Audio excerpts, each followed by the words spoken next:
Hey W crew, it's me John again with another, I'll call it a philosophy's musing here based on this video because the comments are still coming in on the video. I want to thank everyone for the subscriptions they've done. If you're watching this video for the first time, there's a bit of a series going on here that is more related to Dungeons and Dragons than anything else at the moment, but would apply to any other game, whether you're a fan of Wizards of the Coast, whether you're not a fan, or the complete opposite for Wizards of the Coast. But I think there's something here for just about everyone who likes games, would like to understand games, would like to understand the business behind gaming, and sort of my views on how all of that comes together. And we're going to try to explore that in a bit of a fun way. And you guys have seemed to resonate with that so far because the comments you're leaving are in-depth, very long, which I appreciate a lot. I am reading through them and they've come up with lots of ideas for things that we would want to cover. And there's one comment that I want to pull out here today, sort of a part of a comment here. From our friend Alan. Alan, thank you so much for everything that you're leaving. And for those who haven't commented or subscribed yet, please hit the subscription button, hit the like button, leave a comment on the video. We're here for you to make the channel about what you guys want to see, as long as it's something that I can rant about for 20-minute intervals here as well, then I'm happy to do it. In one of the comments that you left here, Alan, it's a common view that I've seen from a lot of people, and I know it's something I talked about a little bit about yesterday as well, which is now that Wizards of the Coast has given up on the OGL 1.0, by essentially making that under Creative Commons, they've, for all intents and purposes, given up on the OGL 1.0 because it's now no longer, it's more restrictive, I guess is the way that I would phrase that, than the Creative Commons that they've released the same information under. I know it could change in the future with D&D 1. I know with any change in edition, it could cover different things, and there's a lot of good information about what intellectual property is actually covered under there as well. But for now, what I'd like to focus on is part of the comment about where Wizards of the Coast goes today. Now that this boondoggle has exploded in their lap, and now as that it's appearing as though they've reached a situation where they had to change course from their desired outcome to leave us in a situation where they no longer have the ability, they're losing too much revenue, in other words, to continue on their current path. And there'd be a lot of calls for blood, for Wizards of the Coast to get rid of their executives, to get rid of whoever would have been in charge of these decisions, to get rid of the people that leaked it or set it out there or created it in the first place, and replace them, then this is the key part, replace them with people who actually have a passion for the game and aren't as focused on the business side and are more focused on creating the game in a good place. Now, no one's really stating, let's let the business fail and let's have someone who can't run the business. Quite the opposite. We're kind of saying that the leadership of the company today is so incompetent to allow this to happen, to not know where their money's coming from, and we should replace them with people who have business sense and gaming sense and actually care about the community. And surely there are people who do both. The word that I really wanted to pick on here today that Alan, you used in your comment, and you're not the only one, I think it's a good word choice, is the current CEOs of Hasbro and WOTC, to one degree or another, are megalomaniacs. And a megalomaniac, I'm assuming this is the way you wanted to use the term as well. I'm just picking the dictionary definition. We can pop it up on the screen for everyone. Essentially, it's someone who is obsessed with their own inflated sense of power. It's typically not applied to someone who actually has a lot of power, but it is potentially applied then as well. In short, someone who cares only about power and will do anything to maintain their power, to gather more power, and to execute that power. Essentially, their life is power. They wake up thinking about power, they go to sleep thinking about power, and generally they think they have a lot more than they actually do. So that's what I want to state today. Is it possible for us to imagine a Wizards of the Coast that isn't run by a megalomaniac? And the answer is a flat no. It's not possible. I don't even know if it would be desirable, but I'll save that for a different video. It's not possible to imagine Wizards of the Coast not being run by a megalomaniac because it's a company. And all companies, at least above a certain size, are run by megalomaniacs or are quickly having the leadership replaced by people who are megalomaniacs. And to help explain that, I'm going to talk about pharaohs for a little bit. Egyptian pharaohs, you guys have heard of those, I'm sure. Everyone knows what an Egyptian pharaoh is. I'm going to talk about some of the pharaohs. And that's going to help show you why any person running a company is a megalomaniac. If that sounds interesting, buckle up, Buttercup, because we're on our way. The first thing you need to understand with a pharaoh is they're more than a king. Yesterday I was talking about kings and how a king would wear a crown or wear a hat that they would then take off, and they're no longer in their king role. And I don't think that took the analogy far enough for what actually happens in the real world. Here's what actually happens in the real world that exists for us today with companies as well. Pharaohs were not just kings, they were actually the god themselves. In the case of the ancient Egyptians, for the most part, the god that they were representing was what we typically pronounce as Geb. And the god Geb, sorry, I have a joke coming with that in a second, but the god was Geb. You've probably seen it written down if you haven't heard it pronounced. It's G-E-B if you're writing it in English. As an aside, we don't know that it was actually pronounced Geb or Geb or anything like that, because Egyptians, with their hieroglyphs, and especially with hieratic that came after the hieroglyphs, didn't actually have a format to write down vowels. So we kind of make up the vowels that are going in there based on what we think it could be, and based on what we know from modern day languages like Egyptian that we imagine have some validity with what would have been spoken at the time, to imagine this could be how they pronounced it based on the consonants they've left us, but not any vowels.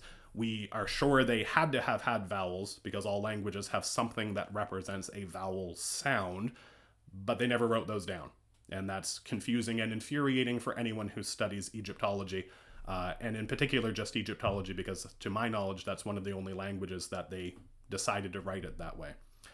The reason that I find that so funny, and part of the reason that I want to make the focus here today on Geb or Geb, is because there's nothing telling us that it wouldn't have been pronounced as Jeb.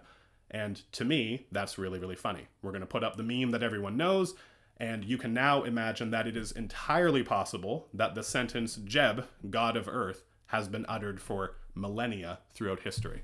And I just think that's hilarious. But we'll stick with Geb for now because that's what most scholars believe it was actually used. Geb is the one that I'm using because for most of the pharaohs throughout different parts of their history, when they were pharaoh, and you imagine them sort of sitting on their big pharaoh throne, that throne was the throne of Geb. And that's because Geb was the god of the earth, and the earth is where we lived as well, so it seemed to make the most sense to the Egyptians to have the god Geb representative of what the pharaoh is when they're in the role of pharaoh. They did believe that you were not quite the god itself. The god lives past you when you're the pharaoh, but when you are the pharaoh, the god kind of comes into your body, and you are sort of channeling the pharaoh in all the actions and the words that you speak, particularly when you're in the role of the pharaoh. I don't know, but I find it interesting to think as to whether the pharaohs themselves, did they clock out in some way? Did they go home and talk to their wife when they're still pharaoh? Is it Geb who's talking to their wife, or wives in most of their cases? Or is it the pharaoh, the person at that point? I don't know. I just always found that fascinating as well. But the important part here for you who might not be as interested in the Ennead of Heliopolis and what's going on with those gods, although if you're into D&D or any sort of tabletop role-playing game, you probably like the idea of gods and their alignment and how that would apply to your characters. So here's some fascinating knowledge that you can feel free to apply as well. I don't think the ancient Egyptians will come back and try to slap you with a lawsuit. They mostly have made their peace with that. It's in the public domain, as it were. Geb wasn't the pharaoh, but Geb was being channeled by the pharaoh, and the pharaoh after that one, and the pharaoh before that one. Geb was the person doing, or the personified deity doing all the things. The pharaoh themselves was just sort of the mouthpiece. They're just the physical, corporeal version of the pharaoh as the pharaoh's actions are brought out to the people. And that's really important because that mindset is how ancient Egypt and pretty much every ancient civilization was able to do the great things that they were able to do. And it's also what applies to companies today. Here's what I mean by that. We know through lots of psychological studies that in the environment of evolutionary adaptability, or the EEA, this would be the 99.9% of human history that took place before people had cities and countries and cappuccinos and all the cool things that we have that we've developed over the last approximately 10,000 years or so. For the million-ish years before that, for humans and proto-humans, we mostly were in hunter-gatherer tribes.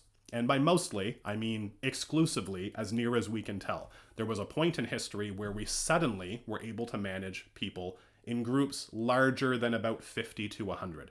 Anything beyond that in the past just wasn't manageable because a person couldn't manage that many people, most of whom they were related to.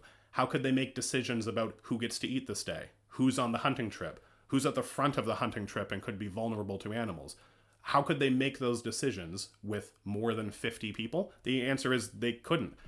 And we know from studying other primates that's pretty much the same. And most interestingly too, as gamers, we've done lots of studies with things like MMORPGs and trying to see about the efficacy of larger groups than about 50 to maybe as many as 100, depending on the technology that's used, to see if they can go on raids, for example.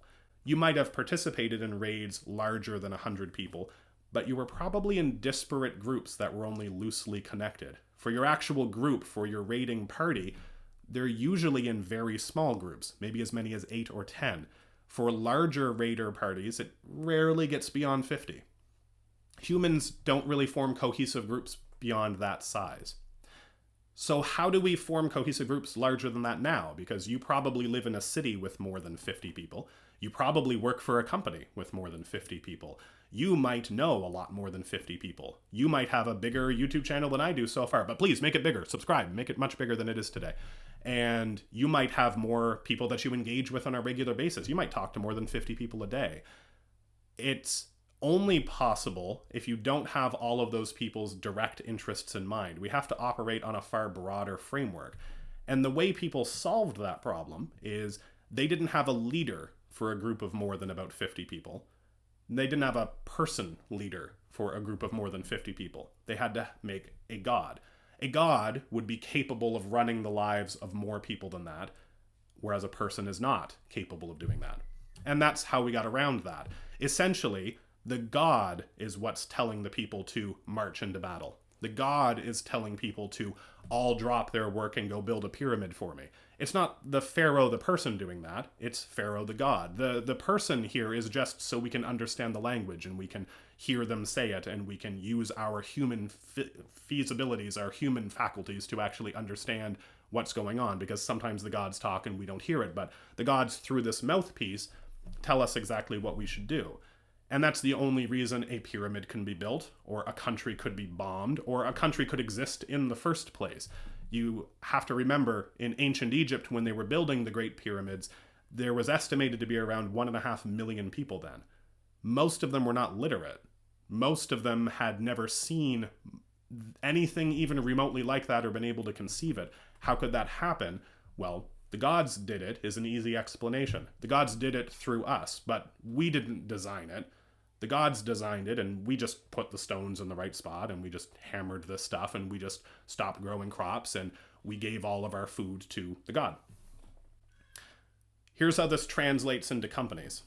Companies are gods. WOTC is a god. It's no different than saying the Pharaoh is God. When we imagine a god, lowercase g, just so I'm not offending anyone, I'm not talking about your god, just a god. Wizards of the Coast, we can use terms like Wizards of the Coast can sue someone. Well, no, they can't. What is Wizards of the Coast? It's a series of papers. It's even that, possibly not. It might just be a series of signals in a computer at this point. It's an entity that exists only in our mind. There's not a person who is Wizards of the Coast, and yet they can do a thing that a person can do. They can sue someone. Wizards of the Coast could have an obsession.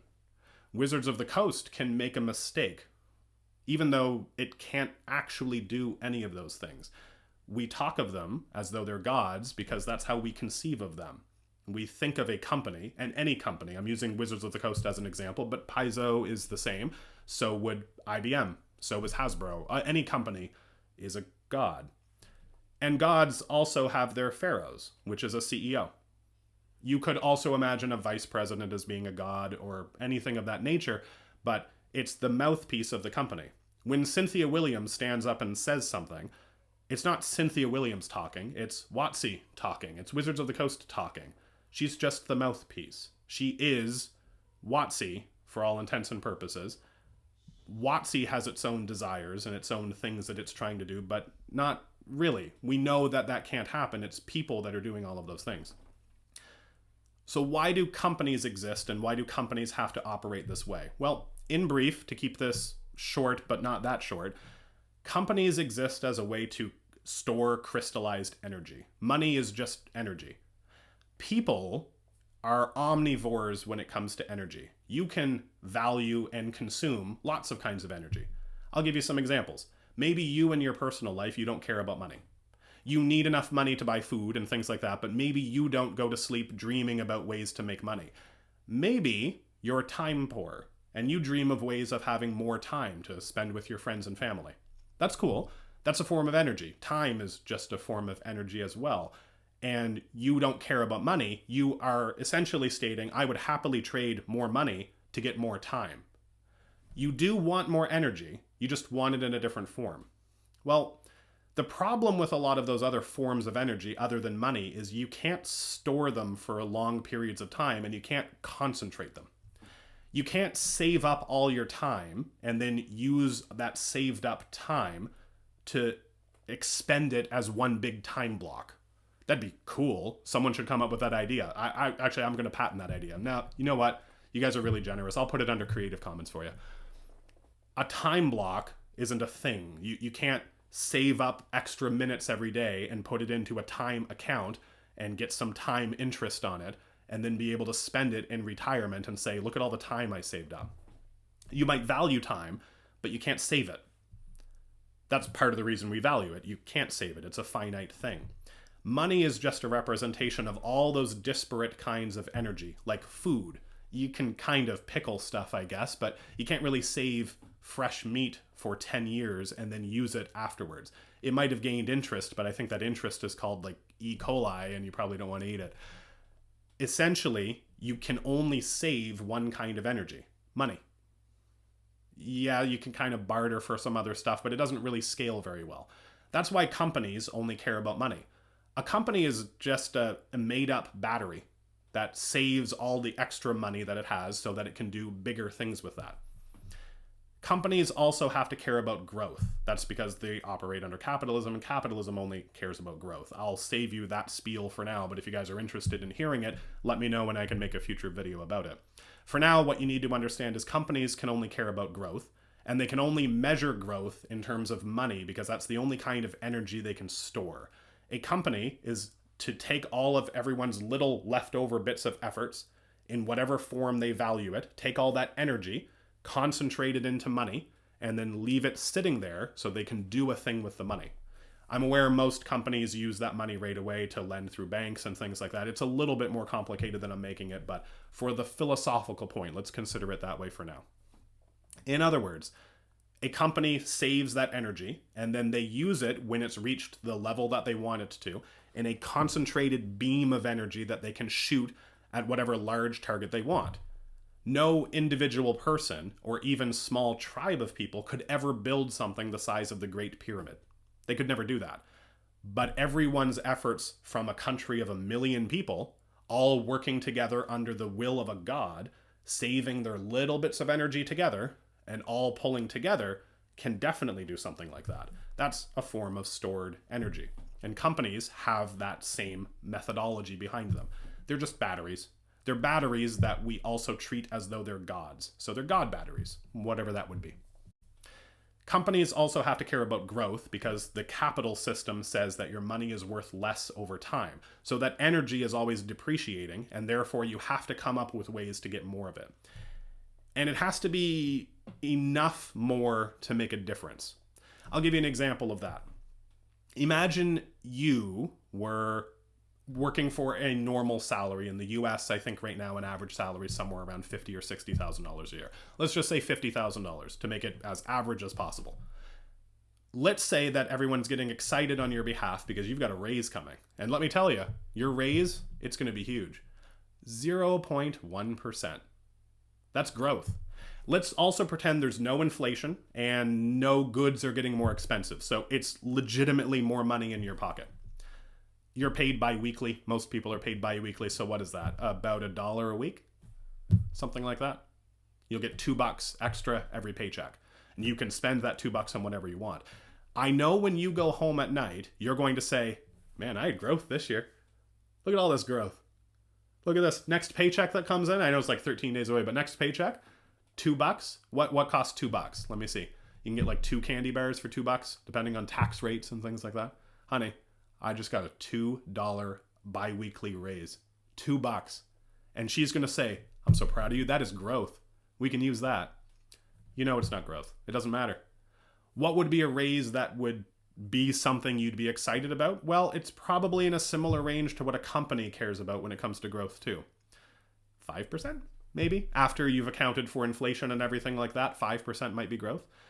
So for a company the size of Wizards of the Coast, they have to grow by something like $50 to $100 million a year, or it won't be recognized as growth. There are exceptions. If there's a giant recession coming, lots of companies can say, well, in a time of recession, we don't care about growth. We just care about staying afloat. There are always exceptions to this, but generally, a board for a company, the CEO of a company, the priests that represent this god, to continue my analogy, would not sit around and look at the silo of grain and say, well, we've got like 2 extra kernels in there. That's pretty good. The god will be happy with that. No, the god's happy when it's, 5, 10%. The god's happier when it's even more. What does this mean a company has to do? Well, a company can only care about money. I've been hammering on that for an entire video series here. And a company can only measure growth through the amount of money that they get. A person can absolutely measure growth in a different way. You could measure the growth of your generosity, and that's amazing. I hope you do. You could measure how much more food you have in your fridge. You could measure how you were able to juggle a wife and a girlfriend. I don't know, measure whatever you want. A person can have that level of growth, but a company can only care about money because it's just a battery to store money. And it can only care about that money in the sense that it's growing because we're all under a capitalist system, and that's all capitalism cares about is growth. Making sure that growth is forced. They expect that there are good things that come when everyone's focused on growing up, moving up, go up. So what does that mean? Well, what kind of person can be a pharaoh? What kind of person can order people upon penalty of death to build them a big pyramid, which is just a tomb to their opulence? Only a megalomaniac. That'd be the only kind of person that'd be comfortable doing that. I want you to think of the person channeling the god as sort of like a capacitor, if you have any familiarity with electronics at all. If you know that you're working for a company, and that company is large enough, a tiny company might be able to avoid this, but a company the size of Wizards of the Coast cannot possibly avoid this. They have to be focused on ideas that would make them $50 or $100 million. If you, as a CEO of a company the size of Wizards of the Coast, sat there in front of the board and you said, all my efforts this year have paid off massively. Guys, we made $1 million extra this year. You'll lose your job. That's nowhere near enough. You can't do something like that. You can't do something that's small. That's not growth that anyone would ever notice. Why would anyone invest in a return of 0.01%? Who would do that? I mean, you guys, before interest rates went up, if you left your money sitting in a checking account or something like that, but what kind of person with any option of power would ever settle for something like that? They wouldn't. HASBRO would go out of business and they would pull their funding from Wizards of the Coast. HASBRO would have their funding pulled from whatever companies own HASBRO. I think it's mostly BlackRock and Vanguard at this point. They would pull their money. They can get a better return by going for another company that understands you need to focus on growth. It means Wizards of the Coast cannot sit and do calm, rational decisions and focus on, well, we'll just grow this really slowly and we'll make sure the community is served for the next 10 years. They can't do that. They have to focus on short-term growth. They have to focus on it now because that's the system they operate under. And Wizards of the Coast can only do what a god would do. They can only store that energy and use it towards big, expensive things that hopefully pay off for them. And this might be an example of one that didn't pay off. The type of person who can lead an organization like that, the type of person who can channel that much energy without imploding like a capacitor that has too much energy flowing through it, is a megalomaniac. All of that is to say there is no possible way for Wizards of the Coast to not be run by a megalomaniac. Anyone who tried would just explode. Is Paizo run by a megalomaniac? Well, I don't know. They have similar ratings on Glassdoor, as do most companies. If you look up Wizards of the Coast, and you look up Paizo, and you look up HASBRO, which one has the best rating for the CEO based on the comments that you can see? It's Hasbro, surprisingly. Most of them are within the same range, about 60-65% approve of the CEO. Might be as low as 50%, it might go up, but the company direction is kind of that way. I think most people recognize that companies around the world have to be run by megalomaniacs once they're at a certain size. If that's good or bad is kind of a different question, and we can touch on that in a future topic as well, but to address the point that right now we have companies run by megalomaniacs, but in the future, maybe we could get someone put in who's not a megalomaniac, that person would implode. I wouldn't wish that on someone who actually cares about Dungeons and Dragons.